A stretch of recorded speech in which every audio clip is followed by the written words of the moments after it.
네, 3월이 시작됐습니다. 3월 하면은 어떤 것이 먼저 생각나실지 모르겠습니다. 경제적으로 본다면은 뭐니 해도 유럽 중앙은행의 양적 완화 정책이 본격적으로 추진이 됩니다. 이 전통적인 그간 통화 정책 관행을 뛰어넘는 방식이기 때문에 과연 얼마나 효과가 있을지 많은 관심이 쏠려 있는 상황인데요. 벌써부터 평가는 엇갈리고 있습니다. 자, 유럽 중앙은행의 양적 완화 정책 과연 만병통치약이 될 수 있을까? 이 시간 통해서 말씀 나눠보겠습니다. 한국경제신문사 한상준 논설위원 나와 계십니다. 위원님 어서 오십시오. 네, 안녕하십니까? 예. 자, 초미에 관심이 됐던 유럽 중앙은행 양적 완화 정책이 이제 시작이 되는데요. 어떤 내용인지부터 가닥을 좀 잡고 출발하면 어떨까요? 3월 달에는 많은 이슈들이 있을 거예요. 네. 지금 이제 말씀하신 대로 3월 1일부터 사실 유럽의 그 양적 완화 정책이 추진되고요. 네. 3일부터는 중국의 양해대회가 있죠. 이것도 지금 중국 관련돼서 관심이 있는 사항이고, 그 다음에 3월 말에는 일본의 그 회계연도 결산이 이릅니다. 그래서 보통 통상적으로 보면 해외에서 송금되기 때문에 엔화 가치에 상당히 영향을 받아서 이 또한 영향을 받는 변수고요. 또 한 가지는 그 지금 미중 간의 그 통상 마찰 문제로 인해서 사실상 3월에 발표되는 미국의 그 NT 보고서, 무역장벽 보고서가 어떻게 나오느냐 하는 것도 상당히 그 관심이 있는 사항이거든요. 그런 측면에서 하나하나씩 짚어보겠습니다는 오늘은 양적 완화 정책 관련해서 좀 말씀을 드리는데요. 이 결정은 1월 말에 했죠. 1월 말에 그 ECB 올해 첫 정책 회의에서 결정됐다는 것은 뭐 시청자 여러분이라든가 투자자 여러분께서 잘 아실 거로 생각되고요. 내용도 간단히 좀 말씀드리겠습니다. 한 3가지 사항이 결정됐죠. 정책금리 지금 내릴 수 없죠. 제로금리 상태이기 때문에 0.05%, 0%이기 때문에 거의 이렇게 내릴 수 없는 상태이고, 그런 상태에서 2가지 병행하는데요. 하나는 그 시장금리를 직접적으로 건드리는 예금금리 마이너스제, 이것이 이제 상당히 뚜렷하게 추진됐고, 실제로 지난 2개월 동안에 유럽 국가들의 예금금리 마이너스는 아주 눈에 띄었어요. 그래서 이미 이 부분에 대해서는 진행되고 있다고 보시면 되겠습니다. 그리고 오늘부터 19개를 걸쳐서 월별 600억 유로씩 총 1조 1,400 유로가 풀리는데요. 이것이 과연 어떤 쪽으로 세계 경제라든가 그리고 유럽 경제, 유럽 증시에 영향을 미칠까 하는 것이 지금 최대 관심이 되고 있다고 보겠습니다. 자, 이 양적 완화할 때 규모부터 말씀드려볼까요? 1조 1,400억 유로. 이 당초 예상됐던 것보다는 훨씬 그 규모를 뛰어넘는 것인데요. 그만큼 좀 확실히 많이 풀 필요가 있다는 거는 지금 상황이 좋지 않다. 이런 이야기도 되겠죠, 위원님? 네. 양적 완화 정책은 그 자체가 비정상적인 대책입니다. 경제가 시스템적으로 잘 돌아가서 미스매치 현상일 때는 보통 정상적인 대책을 가지고 정책 가지고 대처하거든요. 그래서 이제 이 양적 완화 정책이라는 것은 처음으로 1990년대에서 2000년 넘어올 때 일본에서 가장 먼저 추진했는데요. 사실상 그렇습니다. 비정상 대책이다. 그런 측면에서 보면 이번에 유럽이 양적 완화 정책을 추진하는 데 있어서는 경제적 측면이든 유럽의 통합적인 측면이든 정책적인 측면이든 상당히 비정상 국면에 놓여있기 때문에 이 정책을 추진하게 된 배경이다 이렇게 보겠습니다. 간단히 말씀드린 유럽 경제 지금 회원국별로 편차가 있기는 합니다만 상당히 이제 디플레 상황을 우려하는 정도로 경기가 좀 안 좋은 상태고요. 통합 정도에 있어서는 좀 크리스마스 문제가 구제금융 4개월 연장 이렇게 해서 상당히 분위기가 어떤 분 같은 경우는 악재가 지났다 이렇게 하는데요. 사실 임시 봉합책이고 그리스가 갖고 있는 재정 적자 문제, 국가 채무 문제 하나도 해결된 게 없고, 그다음에 유로존이 갖고 있는 본질적 문제 하나도 해결된 게 없거든요. 그런 상태에서 보면 통합적인 측면에서도 지금 국가 내에서는 분리독립 문제, 회원국 간에는 여전히 갈등 문제 그대로 남아있는 상태에서 봉합이 필요한 이런 시점이고요. 우리가 좀 어려울 때는 좀 거기에 이렇게 이렇게 좀 이렇게 유인책이 좀 필요하지 않습니까? 그래서 하나의 전환점을 맞을 필요한 시점에서 양적 완화 정책이 나왔다 이렇게 보겠습니다. 또 한 가지 말씀드리면 지금 유럽은 경기 문제든 통합적인 측면에서 보면 사실 양적 완화 정책 이외에는 다른 게 풀어갈 수 있는 정책이 없죠. 왜냐하면 재정 정책인 측면에서는 재정 위기가 이렇게 나올 정도로 여기에 한계가 봉착한 상황이고요. 그다음에 제로금리 같은 경우에는 유럽 중앙은행에서 결정합니다는 사실 그 정책 금리 자체가 제로이기 때문에 사실상 이 금리도 그 내리기가 없는 상태거든요. 그러다 보니까 궁예정책 속에 마지막으로 선택했던 것이 유동성 공급 정책이다 이렇게 보겠습니다. 예. 자, 이 유럽 중앙은행이 양적 완화 정책을 도입하긴 했지만 말이죠. 자, 양적 완화 정책 하면 이제 미국 생각을 많이 하는데 미국의 그것과는 상당히 다르다라고 봐야 되겠죠. 이 문제는 우리가 예. 좀 앞으로 효과를 이렇게 분석할 때 우리가 정확하게 좀 이 예. 문제를 좀 짚어볼 필요가 있습니다. 보통 이 양적 완화 정책은 비정상적인 그 대책이기 때문에 사실상 그렇거든요. 맨 처음에는 단기간에 자금을 많이 모을 필요가 있습니다. 그런 것이 바로 선시드 크로스 정책이다 이렇게 부르됐고요. 그다음에 그 경제가 어느 정도 이렇게 마켓이라든가 시스템이 그렇게 봉착되면 사실상 그때부터는 시장 역할에 맞게 자금을 그렇게 공급해서 어느 정도 시스템과 마켓에서 경제가 제대로 돌아간다, 자생적으로 돌아간다 이런 확신이 들면 양적 완화 정책이 비정상적 되기 때문에 정상으로 돌려내야 되거든요. 이게 이제 출구 전략이라는 표현을 쓰죠. 네. 유럽도 이제 앞으로 언제가 될지 모르지만 이번에 그 양적 완화 정책으로 인해서 시장이라든가 그다음에 그 경기가 정상으로 돌아가면 출구 전략은 반드시 나와야 되거든요. 일본도 과거에 그 출구 전략이 2007년부터 추진한 과정에서 잘못 추진해서 상당히 경기가 어렵게 돼서 지금과 같은 이런 상황을 아베노미스 같은 발권력 동원하는 극단적인 상황까지 왔습니다는 유럽도 다시 경제가 어느 정도 돌아가면 비정상되기 때문에 정상 정책적으로 하는 과정에서 출구 전략은 반드시 필요하다 이렇게 볼 때 있는데요. 그런 과정이 FRB 입장에선 잘 추진했다는 얘기입니다. 그래서 시청자 여러분한테 다시 한번 좀 말씀드린다는 2009년서부터 단기에 많은 자금을 풀었고요. 그다음에 2차 양적 완화 정책에서는 자금 공급을 줄였고요. 3차부터는 매월 800억 달러씩 자금을 공급해서 작년에 10월 27일 날 마무리했다는 것은 잘 아실 겁니다. 근데 유럽의 그 방식은 회원국이 19개이다 보니까 이런 그 단일 국가 방식의 이런 양적 완화 정책을 추진할 수는 없거든요. 방식은 국채 매입 방식에 의해서 미국식 이렇게 방식을 취했다 하더라도 전체적으로 이러한 순서를 가져갈 수는 없습니다. 그래서 유럽 같은 경우에는 두 가지 방식을 혼용했죠.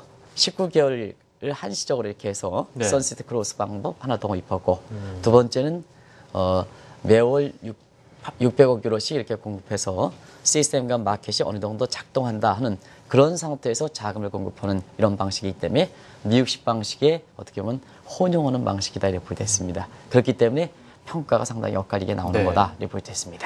좀 끝머리에 이제 평가가 엇갈린다는 말씀 해주신 김에 이와 관련해서 얘기 나눠보죠.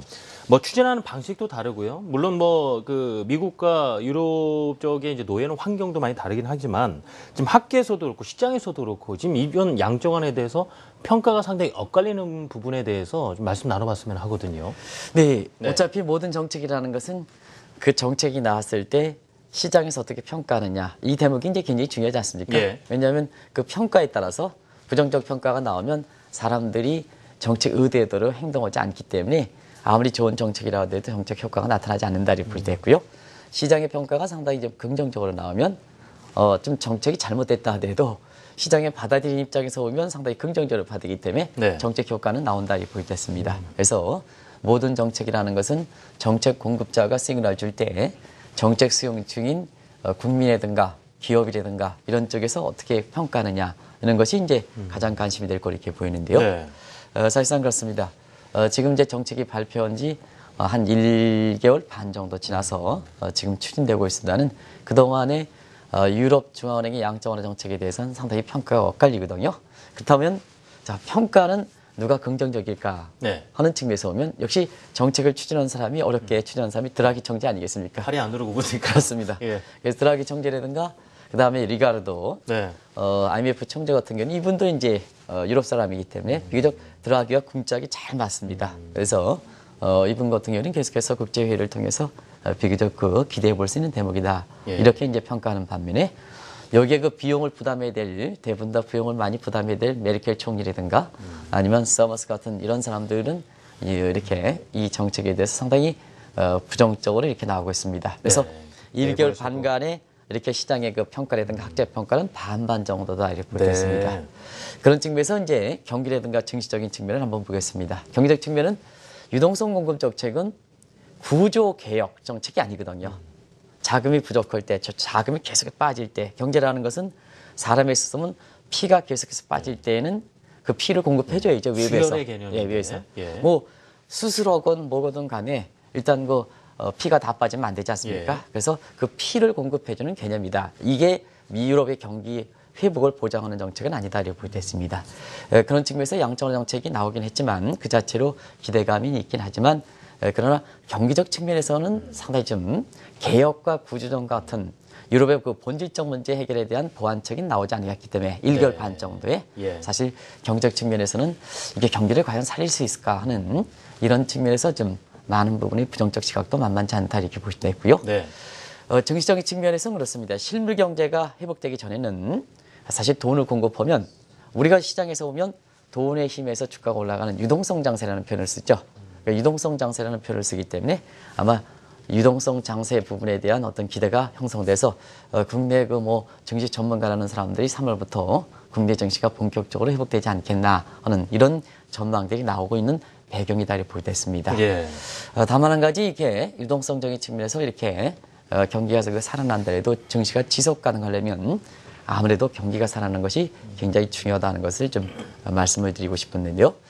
전반적으로 놓고 볼 때는 지금 유럽 같은 경우에는 사실 그 미국과 일본의 양적완화 정책과 달리 평가가 상당히 반반씩 나눠진다 이렇게 보시면 되겠습니다. 예. 그렇다면은 그래도 이번 양적완화 조치가 유럽 경기를 살리는데 좀 얼마나 효과가 있을까? 그 어떤 그 경기 활성화 측면에서도 좀 더 들여다보겠습니다. 특히 뭐 미국이라든가 또 양적완화 또 실시한 뭐 일본 같은 경우 비교를 해서 해본다라면은 그 효과에 대해서 좀 말씀을 나눠볼 수 있지 않을까 싶은데요. 네. 오늘 그 방송 시설이 상당히 좀 복잡해가지고 제가 좀 정신이 없는 것 같습니다. 그래서 사실 좀 뭐가 뭔지 모르겠습니다. 제가 이쪽 저쪽 얼굴을 왔다 갔다 하는 것에 대해서 시청자분이 굉장히 거북스럽게 생각하실 거라고 생각하는데요. 사실상 그렇습니다. 돈이 공급한 만큼 돈이 얼마큼 도느냐 이게 이제 중요하거든요. 뭐 실물 경제에 바로 경기에 미치는 효과가 있다 하는 그 얘기하는 사람은 아무도 없지 않냐 생각합니다. 그런 측면에서 항상 돈을 공급할 때 이 돈이 얼마큼 돌릴 수 있을까? 유로 내에서 그것도 유로 내에서 돌릴 수 있을까 하는 측면을 따져볼 필요가 있는 거거든요. 그런 측면에서는 이달부터 매달 600억 유로씩 자금을 공급하긴 합니다는 대체로 보면 세 가지적인 측면에서 한계는 있다 하는 것을 분명히 말씀드립니다. 일단 그 자금 공급보다도 정책 자금이니까 회원국별로 1차로 그 디스트리뷰션 배분된다 하더라도 이것이 회원국의 금융사 간의 여러 가지 그 건전도라든가 이런 것 측면에서 상당히 좀 한계가 있기 때문에 이 자금이 어디를 가느냐 하는 측면에서는 역시 독일의 금융사로 몰려가지 않겠느냐는 티핑 이펙트, 집중 효과가 있다 하는 것을 말씀드리고요. 그다음에 지금 유로존이 경기가 좀 상당히 안 좋은 상태에서 영국이라든가 이런 유로존 외의 여개국들은 상당히 좀 경기가 괜찮은 상황이거든요. 그래서 이러한 그 자금이 비슷한 여건을 갖고 있는 유로존 이외의 EU 국가에 해당되는 국가로 자금이 유출되지 않겠냐 하는 드레인 이펙트, 배출 효과라든가 그리고 마지막 말씀드리면 지금 유럽 국민들이 굉장히 좀 미래에 대해서 불확실하게 생각하는 사람입니다. 그런 측면에서 보면 자금이 그 정책 자금이 공급한다 하더라도 이것이 사실 시장의 돌가, 신용 팽창 과정 돈의 그 공급 회전 속도가 좀 높아서 유로존 실물 경제 주변에서 돌가하는 측면인데요. 이것이 지금은 미래가 불확실하기 때문에 또 금리도 굉장히 예금리가 마이너스 상태로 빠져 있기 때문에 웬만하면 돈이 공급하면 벽장서로 가된다 하는 호딩 이펙트, 퇴장 효과 때문에 실제로 600억 유로씩 공급합니다는 실물 경제 주변에서 왔다 갔다 할 수 있는 자금 규모 이게 얼마큼 될까 하는 것을 한번 찾아봐야 되고 두 번째는 유로화 약세가 되려면 아무래도 시장의 마켓에 외환시장의 마켓에 유로화가 자금이 나와야 되거든요. 그런 측면에서는 외환시장의 마켓에 실질적으로 자금이 얼마큼 공급해서 이것이 유로화 약세로 작용할 것인가 하는 이 측면은 우리가 다 곰곰이 좀 따져볼 필요가 있는 것이 아닌가 생각합니다. 그런 측면에서 사실상 그 자금이 이렇게 매월 600억 유로씩 비교적 큰 규모로 나옵니다는 실질적으로 보면 유럽의 그 경기 부양 효과를 위해서 실질적인 자금이 얼마큼일까 하는 이 측면은 상당 부분 좀 이렇게 제한되지 않겠냐.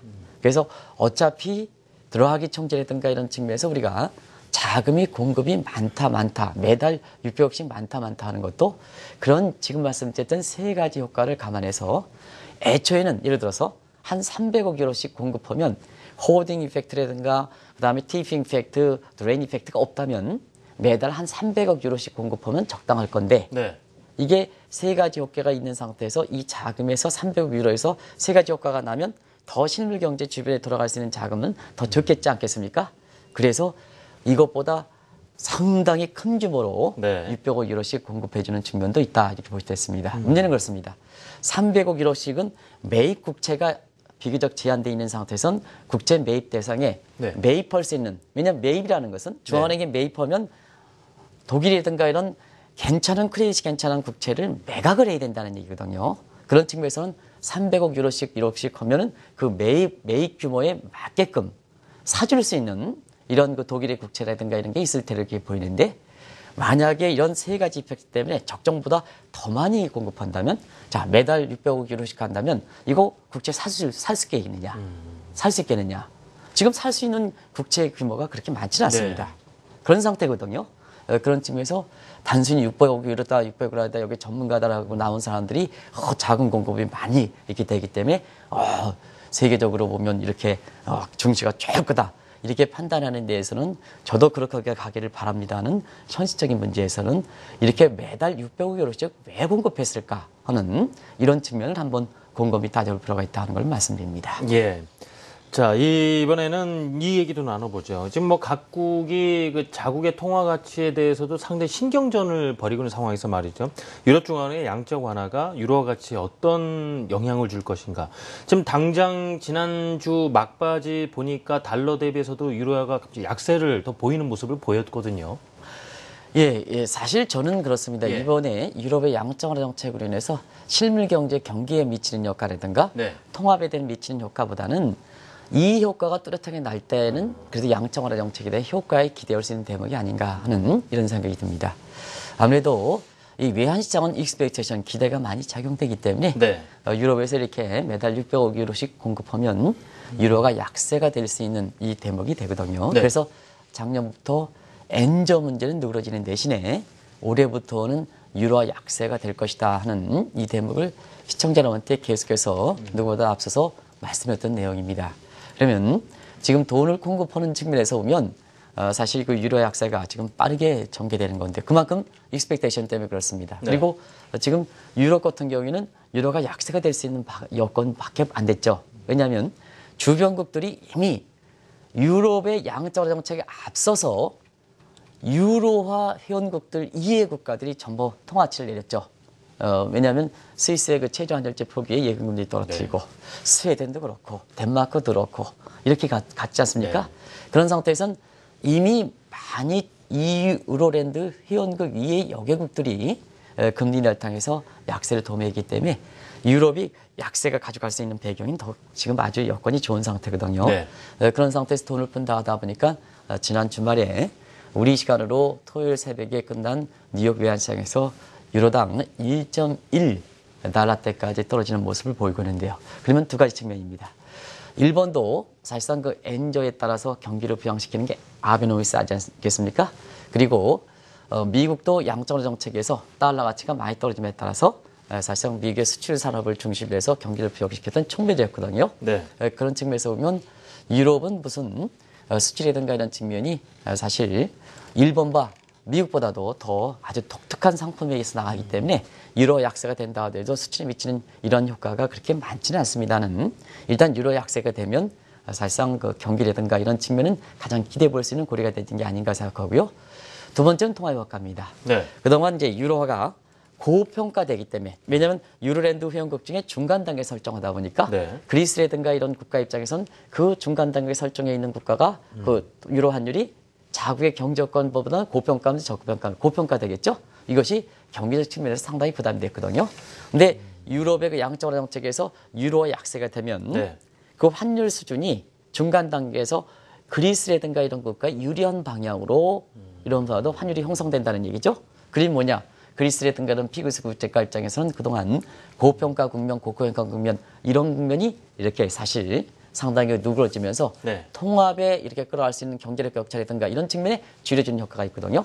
상대적으로 독일이라든가 이런 국가는 사실 자기의 경제 여건에 비해서 중간 단계에 설정되어 있는 유로화가 사실상 그렇습니다. 그 단계보다 더 내려가니까 오히려 그 독일이라든가 이런 국가 입장에서는 상당히 좀 그동안 저평가에 대한 이득이 굉장히 좀 약화되는 측면이 있습니다. 네. 그래서 통합적인 측면에서는 유로화 약세 부분이 이렇게 피그스 과대에 도움되는 방향으로 가지 않겠느냐 네. 하는 이 대목은 우리가 기대해 볼 수가 있다. 그런 말씀드립니다. 자, 좀 환율 얘기 말씀도 들어봤는데요. 지금 뭐 1유로당 1.11달러대까지 내려와서 여기서 이제 유로화 가치가 더 떨어진다라는 경우를 또 가정해 봤을 때도 그렇고요.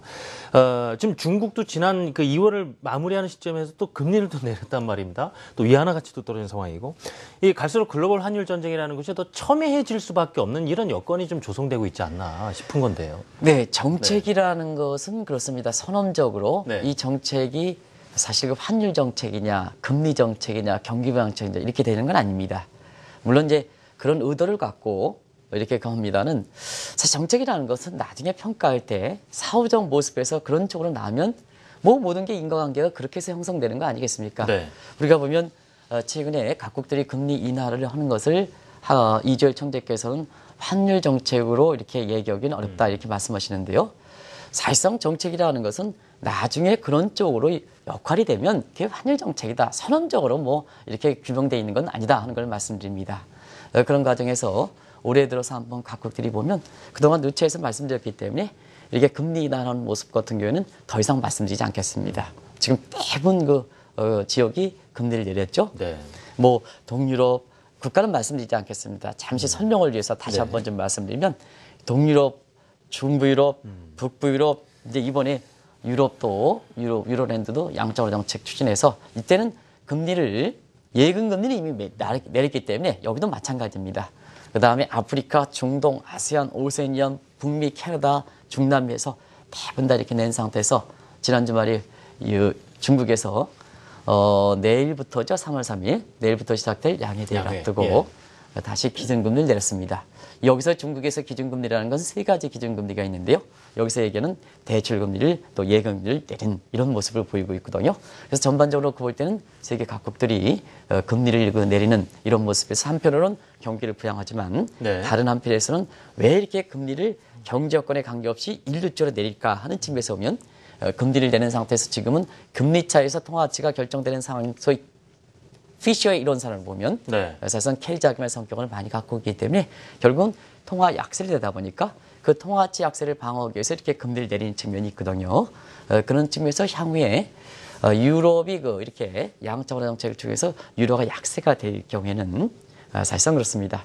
또 다른 국가 입장에서는 고평가 문제가 발생하는 거고 네. 고평가 문제에서 지금 상태에서는 예금금리라든가 금리를 내리는 방안 이외에는 많지 않기 때문에 또다시 제2차 금리나 국면에 들어가지 않겠냐 하는 이런 예상들이 나오는 것도 상당히 그런 측면에서 우리가 이해될 수 있다 이렇게 보시면 되겠고요. 그 가장 주목해서 봤던 것이 결국은 양해대회 앞두고 중국이 기준금리를 내린 것이 네. 2차 금리 인하를 통해서 글로벌 환율 전쟁에 동참하지 않겠냐 하는 예상 국면에 환율 전쟁 2라운드가 되지 않겠냐 하는 이런 측면이 지난 주말에 내렸던 중국의 기준금리 내리다, 일하다 이렇게 보시면 됐습니다. 네.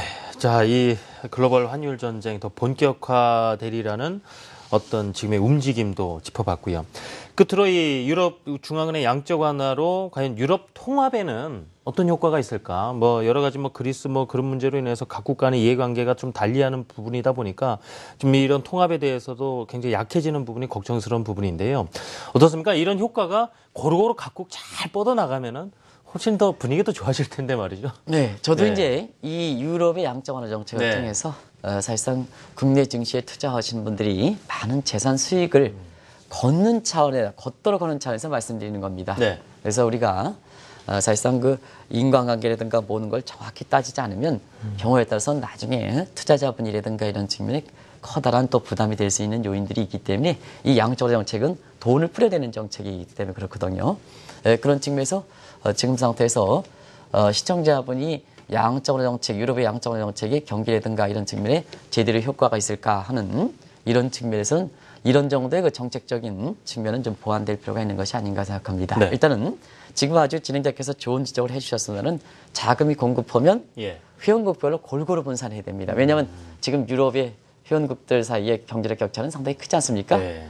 그런 측면에서 분산된 소위 이것을 디스퍼션 이펙트라는 표현을 쓰는 건데요. 이걸 어떻게 가져갈까 하는 측면에서는 사실상 그 양적으로 정책이 발표된 1개월 반 기간 동안에 이화된 보완책은 좀 그리스 문제라든가 이런 게 너무 치중되어 있었기 때문에 네. 이 문제에 대한 보완책은 사실상 좀 기대를 했었습니다는 안 나왔거든요. 그런 측면에서 이렇게 추진하는 과정에서 보완책은 충분히 나올 수 있으니까 이런 자금은 좀 필요한 것이 아닌가 하는 이런 생각이 들고요. 또 한 가지는 그 국내 투자 입장에서 보면 사실상 유럽의 그 측면에서 보면 저는 개인적으로 그렇습니다. 이번에 양적 정책을 통해서 실무 경제에 영향을 미치기 전까지는 네. 유럽 증시가 양적 돈을 공급해서 유럽 증시만큼은 괜찮다고 이렇게 봅니다. 그래서 어떤 분이 지난 주말에 이렇게 제가 수지인가요? 거기서 강의할 때 그런 얘기를 하더라고요. 미국 증시 경제가 괜찮다. 많은 사람이 그렇지 않습니까? 네. 지금도 뭐 유일하게 미국 경제가 괜찮다 이렇게 얘기하고요. 일본 그다음에 유럽 하면 어느 쪽이 세계 국가에서 괜찮습니까? 이렇게 물어보시더라고요. 그런 측면에서 보면 미국은 경제가 괜찮다들 너무 주식에 대해서 과대하게 이렇게 생각하는 측면이 있습니다. 네. 그래서 미국보다는 일본이 괜찮고 일본보다는 유럽이 괜찮습니다. 예. 물론 실물 경제에 미치는 효과가 이전까지는 돈의 그 공급하고 그동안 유럽 그 주식이 많이 그리스 문제라든가 이런 것 때문에 주가가 내려있는 상태 하지 않으시겠습니까? 그러면 그 부분에 돈을 공급하면 단기적으로 측면에서는 주가가 상승하는 측면이 있고 이미 그런 네. 측면이 반영돼서 유럽과 관련된 펀드라든가 이런 것이 수익률이 좋은 측면이거든요. 그러나 시청자분이 보셔야 될 것은 사실 내가 유럽계 펀드라든가 이런 유럽 주식을 산다면 사실 6개월 후 1년 정도 이런 정도 지속해야 되는데요. 그런 측면에서 보면 반드시 이해되실 대목이 이런 양적 정책에서 실물 경제 경기가 부양되는 효과가 있느냐 하는 측면 네. 한 가지. 두 번째는 유로랜드는 독특하게 단일 국가가 아니라 일본과 미국처럼 단일 국가가 아니라 회원국의 통합된 국가이기 때문에 통합에는 어떤 쪽으로 긍정 효과를 미칠까? 이 두 대목을 좀 생각해 보시고요. 그에 앞서서 유럽 중앙이라든가 각 유로랜드 회원국들이 지금은 돈을 뿌려댄 것에서 이게 보완해야 될 대목이 많거든요. 예를 들어서 회원국의 골고루 한다든가 네. 개혁과 구조정, 미국처럼 개혁과 구조정, 그리고 일본처럼 돈을 뿌려대고 나서 성장 기반을 갖추는 개혁관, 요 대목이 좀 보완되느냐, 이 대목을 같이 보시면 유럽의 그 양적 정책에서 앞으로 19개월을 추진하다 보니까 시간이 가면 갈수록 보완이 된다면 긍정적 평가, 네. 그 다음에 보완이 되지 않는다면 유동성에 의한 일시적 긍정적 효과 이렇게 되지 않겠나 하는 생각이 듭니다. 자, 3월부터 본격적으로 유럽중앙은행의 양적 완화 정책 이제 시행이 됩니다. 그 즈음에서 저희가 다각도로 그 정책에 대한 내용 살펴봤습니다. 한국경제신문사 한상춘 논설위원이었습니다. 위원님 고맙습니다. 네, 고맙습니다.